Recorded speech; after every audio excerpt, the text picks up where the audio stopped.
saya terjemahkan dari 3 ini isinya prinsip ya Pak ya. 2 itu kan kerangka, 3 prinsip pengalaman belajar, 4 modul 4 itu assessment, terus modul 5 itu perencanaan yang kita tadi mau praktekkan, terus 6 itu implementasi, terus ini 7 inquiry. Nah kita itu sampai yang di sini sampai wow loh Pak, meskipun cuma sehari ya. Lengah tuh aku nyanyi lah, gerak-gerak. Saya mau gerak-gerak tapi ya khawatir jamnya nggak cukup. Ya, tak usah ya. Lanjut. Nah, kalau saya tanya Bapak Ibu, ya, apakah Bapak Ibu sudah melakukan kolaborasi antar mata pelajaran? Saya tanya yang ini dulu, bukan tanya yang RA ya. Tanya yang tua-tua. Tua itu maksud kakak. Itu tak iya. Belum. Nggak pernah kolaborasi antar mata pelajaran. Terus? Kalau dulu namanya tematik. Kalau kolaborasi dengan guru lain? Sudah dalam hal tematik. Nah ya itu namanya kolaborasi tuh ya. Sudah. Berarti sudah atau Pak Mabro? Sudah ya. Sudah ada tuh berarti.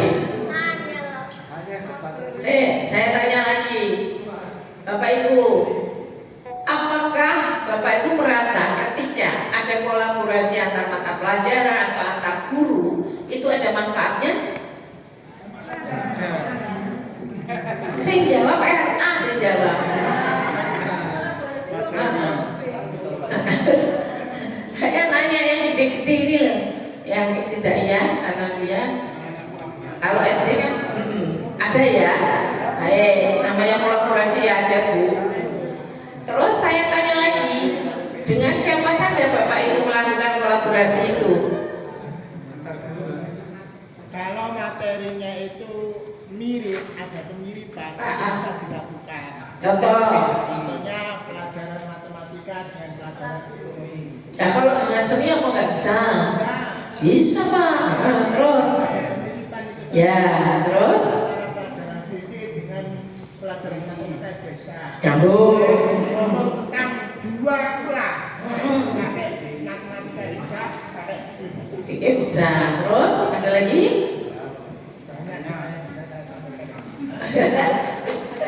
Saya jawab pinter Pak. Banyak, cuma baru yang bisa saya sampaikan ini dulu Bu. Waktunya terbatas. Ini orang dewasa ini ya. Baik. Nah, menurut Bapak Ibu apakah ada manfaatnya inquiry kolaboratif dalam pembelajaran mendalam? Ada. Ya pasti ada. Nanti saya kasih contohnya. Ya siklusnya. Ya kita sebenarnya ingin langsung ke siklus ke contoh. Tapi kalau waktunya terbatas saya aja ya. Ini sebenarnya lembar kerja untuk mengakses gitu ya, inspirasi lembar kerja untuk melakukan siklus inquiry kolaboratif. Ya. Yang nomor tahap 1 itu SS ya, mengidentifikasi tantangan yang dihadapi. Kemudian yang kedua mendesain. Ini harus didesain loh inquiry kolaboratif itu. Kalau nggak didesain kan tadi Bapak bilang sama guru ini, berarti kan direncanakan, diidentifikasi terus direncanakan. Nah setelah didesain, direncanakan, ya solusinya apa diusulkan, ya kemudian implementasinya bagaimana, kemudian mengukurnya bagaimana, pengukuran keberhasilan, refleksi dan perbaikan. Ini tahap pengukuran, refleks dan change pengukuran. Ya, ini seperti ini. Terus Pak, ini contoh. Nah, saya langsung di sini lembar kerja. Contoh langsung. Contohnya ini. Contohnya kasusnya ada di. Sebenarnya ada contoh kasus yang tidak di PAU. Sebentar, saya carikan. Kenapa? Kenapa Pak? Bu Siti. Cek dorong petong dinane Bu Siti. Ya. Tanpa. Oh terima kasih. Salah Pak, saya salah file. Ini file. Nah, di bagian terakhir adalah kontekstual dan responsif. Ini dimaknai sebagai ada 4 kerangka pembelajaran di 4 tadi yang saya sudah jelaskan berulang kali, ya, praktek pedagogis, lingkungan belajar, kemitraan, dan pendekatan digital. Pendekatan pemanfaatan digital, bukan pendekatan ya. Ini pemanfaatan, salah ketik. Yang semuanya harus relevan dalam konteks sekolah dan responsif. Tetap BBM-nya tetap harus muncul di situ. Nah, prinsip inilah yang kemudian ditawarkan bagaimana sekolah itu menawarkan pendekatan holistik berkelanjutan untuk meningkatkan sebuah proses pembelajaran. Jadi kalau kita melakukan nilai-nilai dalam inquiry kolaboratif itu pasti ada nilai kepercayaan, ada nilai keterbukaan, kejujuran, gitu ya. Ada komitmen, ada kesetaraan itu di situ. Nah, siklusnya seperti ini. Ini siklus, ini teori ya, teori. Saya kuatkan teori karena khawatir saya Bapak Ibu nanti nggak punya waktu mempelajari kaidah teori dalam inquiry kolaboratif. Jadi ini assess, design, implement, measure, reflect, and change. Ini teorinya. Kemudian di assess ini isinya ini penilaian, ya. Gaya belajar, minat, cara belajar, lalu datanya dikumpulkan di asesmen awal, diobservasi, di feedback. Terus beberapa pertanyaan kunci yang menjadi panduan ini adalah data informasi yang sudah dimiliki, kekuatannya apa, tantangannya apa. Nah, di perancangan Bapak Ibu boleh berkolaborasi dengan guru lain, ya. Nah, komponen penting yang harus dikuatkan adalah di prinsip pembelajaran, ya, sama prinsip masih seperti kemarin, seperti tadi pengalaman belajarnya sama, gitu ya. Kemudian ini tadi Bapak Ibu, guru dan tim menetapkan learning goal-nya, tujuannya apa, lalu ada sukses kriteria dan evidence of learning-nya. Lalu beberapa pertanyaan penting pada tahap ini adalah strategi dan pendekatan pembelajaran yang paling sesuai dengan kebutuhan, indikatornya apa, dan seterusnya, ya. Ini teori aja. Terus kemudian sampai monitoringnya seperti apa. Nah, nanti saya akan berikan contoh bagaimana inquiry kolaborasi itu dilakukan. Ini dampak sampai proses, ya. Nah, ini penerapannya. Ini penerapannya. Ini penerapannya, ini implementasinya, ya, didukung, ini saling melengkapi, terbuka. Jadi misalnya Bapak Ibu membangun dialog terbuka, ya, apa yang membuat strategi ini berhasil, menurutmu, diskusi dengan teman sejawat, guru lain, lalu mengintegrasikan dialog dalam proses kolaborasi, berbagi ide. Memang enaknya ini praktek, Bu Bibit. Kalau nggak praktek itu nggak ketemu, gitu ya, nggak ketemu diskusi itu. Memang enaknya praktek di inquiry kolaborasi. Kemudian misalnya membuka diskusi dengan ruang aman, contoh kalimatnya, mari kita berbagi pengalaman dari temuan pembelajaran terakhir, gitu ya, dan seterusnya. Kemudian ini menggunakan bahasa yang membangun, mengajukan pertanyaan yang menggali ide, mendengarkan aktif, memberikan umpan balik, gitu ya, lalu menyimpulkan. Nah, ini contoh. Bapak Ibu mau monggo dicermati contoh kasusnya. Ini contoh kasus. Silakan dicermati contoh. Ini kebetulan SMP ya contohnya. Contoh penerapan inquiry kolaboratif di sekolah.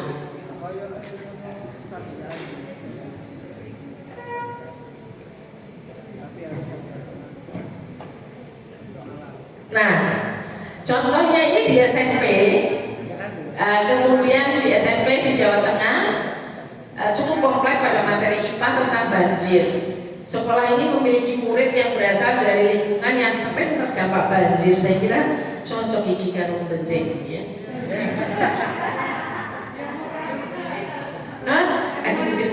Musim panas saja sekarang jadi nggak banjir, gitu ya. Cocok ini. Nah, terus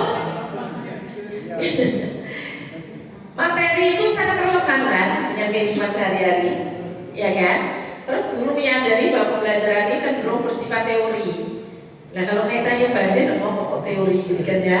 Nah, berarti kurang mengaitkan materi dengan pengalaman nyata murid, toh, sehingga minat dan pemahaman kurang optimal atau Terus suasananya monoton, kurang memotivasi murid. Murid kesulitan menghubungkan konsep ilmiah dengan kondisi lingkungan.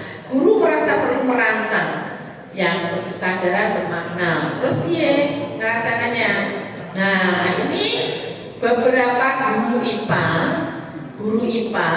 di sekolah kan terkadang tidak hanya satu ya, beberapa ini ya, contohnya beberapa guru IPA bahasa Indonesia guru pendamping berinisiatif melakukan inquiry kolaboratif. Mereka mengidentifikasi kebutuhan murid dan konteks lingkungan melalui observasi dan diskusi bersama kepala sekolah dan wali kelas. Terus perancang pembelajaran terpadu mengajak murid melakukan penelitian sederhana tentang penyebab banjir di lingkungan dan solusi pencegahan kreatif aplikatif. Ya, terus ini langkahnya. Kira-kira udah dong ya sekarang ya. Ya. Jadi sebenarnya Bapak Ibu tuh ya sudah melakukan ini. Nek gak ngerti kui mau inquiry kolaboratif. Kan Bapak tadi bilang ya Bu, yang cocok mata pelajarannya gitu kan. Tapi prosesnya, prosedurnya harus dilakukan sesuai prosedur ini gitu. Ya, inquiry kolaboratif. Jadi ada berapa? Di-assess apa yang dilakukan tahapannya. Lalu didesain apa yang harus dilakukan. Ini kegiatan atau aktivitas. Terus nih peran guru dan tim ngapain? Output-nya apa? Udah kelar sampai di sini. Udah? Sudah mulai tidak hanya memahami, mulai mau mengaplikasi. Ya. Bu. Ya. Saya tidak paham juga. Pertanyaan saya, pembuatan perencanaan pembelajaran pada inquiry kolaboratif ini dianalisis di awal tahun ajaran untuk satu semester yang ketemu materinya sesuai identifikasi, atau di saat melaksanakan pembelajaran besok itu. Karena kadang-kadang satu guru dengan yang lain bukan gak cocok materinya, tidak cocok gurunya gitu. Gurunya untuk gak cocok dicocokkan guru, habis itu dicocokkan mata pelajaran materi-materi yang relate, kemudian diskusi bersama. Kalau bisa di awal semester sehingga perencanaannya itu cukup matang, tidak betul-betul mendadak bikin bareng. Kalau betul-betul kan berarti gak diplanning dengan baik rancangannya. Jadi sebelum itu satu semester berarti akan kolaborasi Bapak sama guru apa. Hei, si materi iki ono materi gila, guru materi kowe padha nek ngono relate aja gawe rancang di tujuan kita cantumkan itu sehingga bahan barang media apa yang dibutuhkan bisa. Soal asesmennya nanti Bapak asesmen merujuk pada tujuannya materi Bapak, pelajarannya Bapak, yang di sana ya pelajarannya jalankan. Berarti itu kan JPL-nya terkait strukturnya bisa diefisiensikan dengan adanya kolaborasi. Betul, menjadi lebih efisien karena JP-nya bisa menjadi ringan ditambahkan yang PBL nanti itu. Ya. Baik, sampai sini udah ya. Ini implementasinya. Ya, ini implementasinya apa? Misalnya observasi lapangan, membuat data, membuat produk kreatif, poster, presentasi gitu ya. Ini kegiatan diskusi terbuka antar guru, peran guru apa, ini outputnya. Terus measurementnya, reflect and change-nya apa. Kelar, ini data, dan bubar. Analisis video. Oh ini yang tadi. Sampai di sini, sekarang Bapak balik ke percik itu untuk berapa lama, berapa hari. Karena kan kita tidak lagi membuat seperti dulu, ada program semester, ada program bulanan, ada mingguan, tidak ada. Adanya cuma perencanaan pembelajaran mendalam selesai. Tetapi Ibu harus kasih catatan itu untuk berapa hari. Nah, jelas ya. Mengapa berapa hari? Karena kan untuk mencapai satu tujuan seringkali juga satu hari belum tentu tercapai. Maka boleh berapa harinya. Jadi kasih catatan berapa hari untuk perencanaan pembelajaran itu berlaku untuk berapa hari. Jadi ketika Ibu merumuskan tujuannya banyak, logikanya nggak mungkin tercapai dalam satu hari. Oke, terjawab.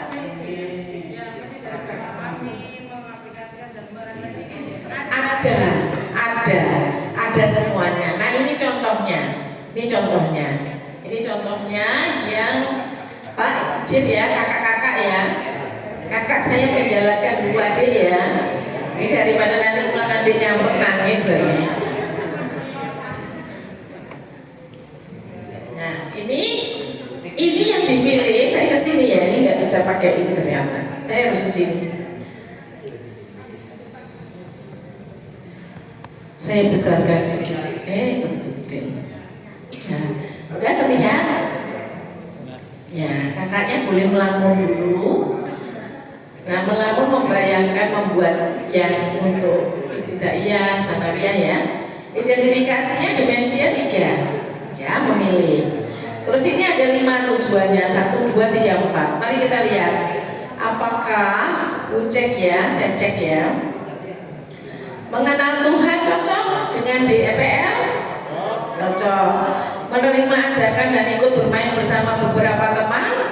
Cocok. Melakukan pengukuran dengan menggunakan satuan tidak baku untuk membandingkan atribut benda? Benar kritis. Mengumpulkan, mengelompokkan data dan menginterpretasi, mengambil kesimpulan dari data? Penalaran kritis. Ya. Yang bermain bersama teman adalah kolaborasi. Dan cocok? Cocok. Jadi ketika nyetrang DPL-nya pastikan di dalam tujuan cocok. Jangan sampai di tujuan ada, DPL-nya nggak ada. Oke? Nah, ini adik harus pelan-pelan menerangkan adik itu. Menerangkan kakak boleh. Praktek pedagogisnya pembelajaran inquiry. Ya, misalnya boleh pakai apa aja. Terus ibu menjelaskan kemitraan pembelajaran dengan siapa? Orang tua masyarakat. Orang tua masyarakat itu boleh dideskripsikan lebih detail. Jangan gini aja. Ini contoh yang kami buat itu sederhana begini. Ibu detailkan masyarakat itu sopo. Iya, pemadam kebakaran, tukang roti, pabrik tahu, ya, tukang pecel lele, pasar, siapalah terserah gitu ya. Nah, lingkungan pembelajarannya juga disesuaikan gitu ya. Kemudian pemanfaatan digital, lihat video pertumbuhan pohon pisang. Karena tadi temanya pisang ya, tumbuhan lain. Jadi nanti langkahnya juga akan dibuat begini, ya langkah. Mari kita lihat langkah. Berkesadaran bermakna menggembirakan ada, ya. Lalu ini catatan kuncinya, Bu. G, betul. Jadi pakai narasi ditulis. Guru menerapkan prinsip pembelajaran bermau bla bla bla bla 5 kali pertemuan durasi dapat berbeda di setiap kebutuhan anak. Yang tulisan itu jangan ditulis mono, ya. Durasi nanti kayak mahasiswa bimbingan saya S2, Bu Pipin. Jadi saya suruh merevisi, terus begini Pak, di dalam tesis kebetulan S2 kalau ini. Menurut Profesor Gunardi tanggal 10 Juni itu ditulis. Ditulis kok ditulis menurut. Nah, ditulis kok. Iya kan katanya Prof ini direvisi menurut. Loh ya direvisi aja nggak usah ditulis menurut saya. Begitu ya. Terlalu jujur. Ya ini durasinya nanti sesuaikan. Terus ada scaffolding pastikan karena Diana ini ada scaffolding kan, diberi dukungan itu. Terus pengalaman belajar ketiga, terus ke bawah itu ada semua. Ya, sisa waktunya Bapak Ibu harus bikin ini loh. Nanti pulang pokoknya itu ganti. Ya ini ya, ini memahami. Pahami anaknya dijak ngomong, dipemahami itu, ya. Sama nanti kakak-kakak di ibtidaiyah sanawiyah seperti itu, memahami ngapain, mengaplikasi ngapain, ya. Kemudian berikutnya apa? Merefleksi, ya. Lalu asesmennya seperti apa? Dicatat di situ, misalnya asesmen awalnya, asesmen learning-nya dengan teknik observasi, instrumennya checklist. Asesmen dalam pembelajarannya, for learning-nya dengan teknik kinerja, kemudian instrumennya checklist. Kemudian asesmen hasil pembelajaran dengan assessment of learning-nya, penilaian kinerja, instrumen checklist dengan cara menyampaikan hasil karya yang dibuat dan seterusnya. Terus ada instrumen checklist dibuat indikator sekalian. Nanti kalau guru nggak membuat indikator ini waktu nyontrengnya bingung. demo dan nggak ada lagi BB ya, belum berkembang, mulai berkembang sangat baik, berkembang sesuai harapan. Boten. Sudah kita tinggal semua itu sejak kurikulum merdeka kita pakainya hanya muncul dan belum muncul. Oke?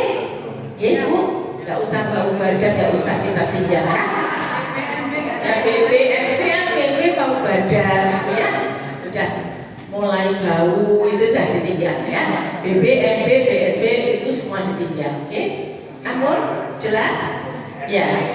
Monggo Bu.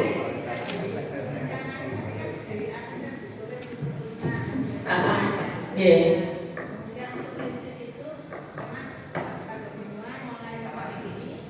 Aplikasi kemudian refleksi. Nah yang saya tanyakan, misalkan dalam satu pertemuan itu hanya memahami saja. Ya ora boleh. Berarti harus ketiga-tiganya. Boten boleh, tidak harus ada semuanya tiga-tiganya. Lah terus mendalamnya dari mana nek bendino memahami? Sesuk ketemu gurune memahami le. Sesuk ketemu ya memahami tuh kapan aplikasi sama refleksi. Oke, sudah paham sudah. Sesuk ketemu sudah paham sudah. Jadi mau orang mendalam berbuka aplikasi baru mulai aset tetap ora dipateni, listrik ora dipateni, sampah ora dibuang pada tempatnya. Kenalan tok terus. Kenalan tok sampai terus ya. Saya kan memahami. Aplikasi kan mendalam. harus tiga-tiga. Refleksi. Kenalan tok. Kenalan kawan. Kenalan mendalam. Refleksi. Ya Allah, ini minta bisa kalau PR ya 5 menit lagi gitu ya. Kata mendalam. Habis. Baru refleksi. Dan yakin bisa ya?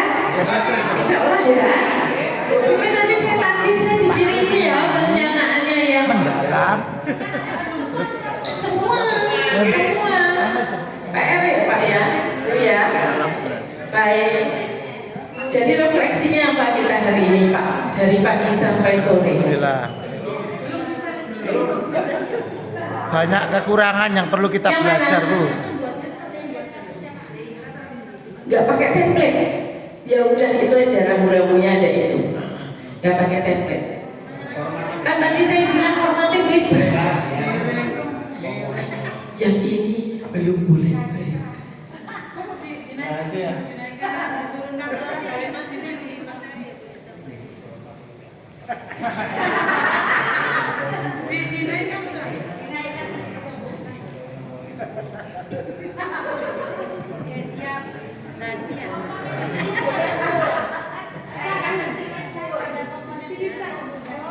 Komponen minimumnya iya, tapi ini tadi di sana sudah ada. Ini contoh yang paut gara-gara dirimu bertanya. Saya balik lagi.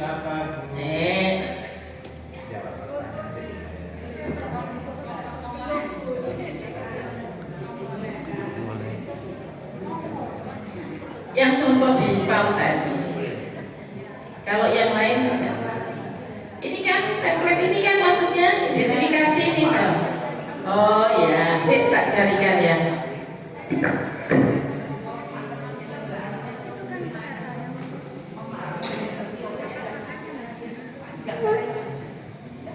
Yang penting mendalam.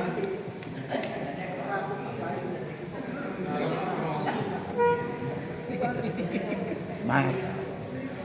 Sama jerung, mari nggih perencanaan.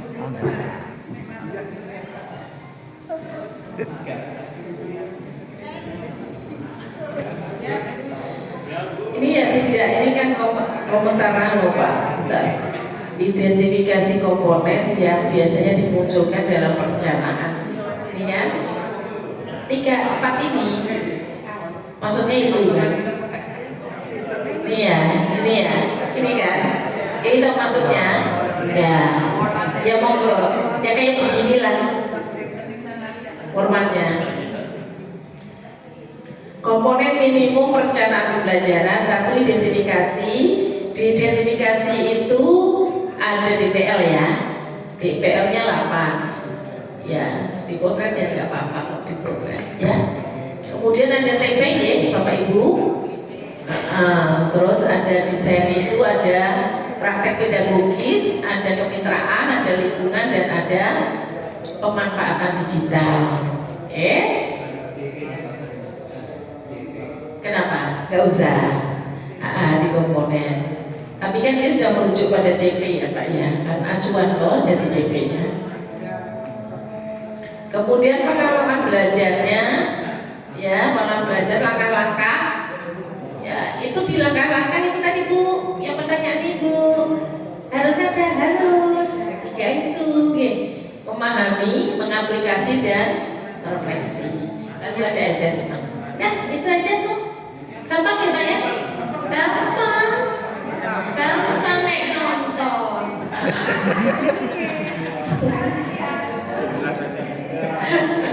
Gampang ya.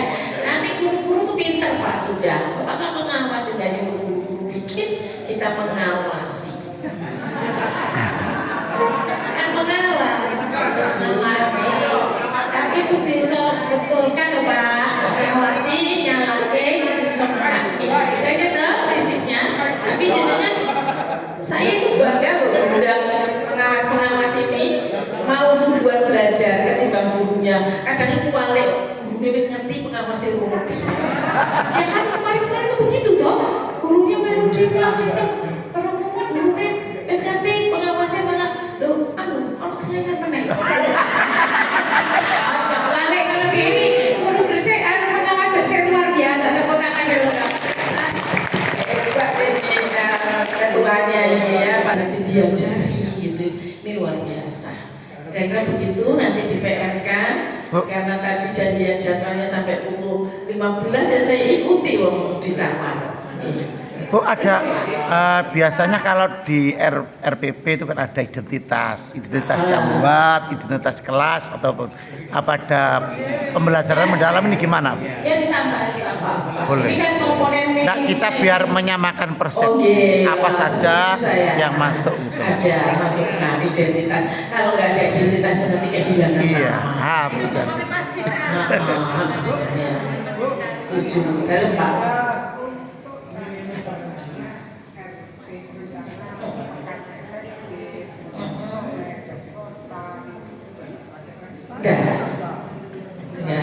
Udah langsung begini aja. Enaknya ayo Pak, kamu mau semester ngono ke bulanan atau mingguan barangnya, ada sudah nggak bulanan ya Bu ya.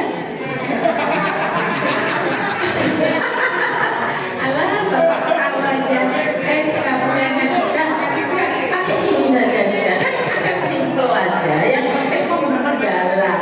Kan sesungguhnya begini loh Pak, perencanaan pembelajaran itu kan pakai kita itu, kalau pakai pedoman kita ya Pak ya, jangan hanya bikin tapi dilebur lemari atau ditaruh meja.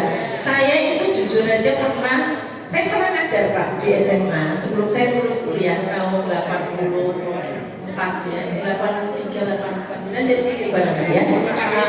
Saya sudah pernah ngajar di SMA, terus setelah lulus jadi dosen saya pernah magang untuk tahu susahnya ngajar di PAUD Bu. Saya pernah magang di PAUD di Jakarta. Mengapa saya pengen tahu? Kalau di SMA kan sudah ngerasain ya kayak ngajar SMA. Tapi kalau ngajar di PAUD saya pengen ngerasa nih ngomong sama anak usia dini itu angel ternyata, gitu ya. Singkat cerita, saya bikin RPP Pak.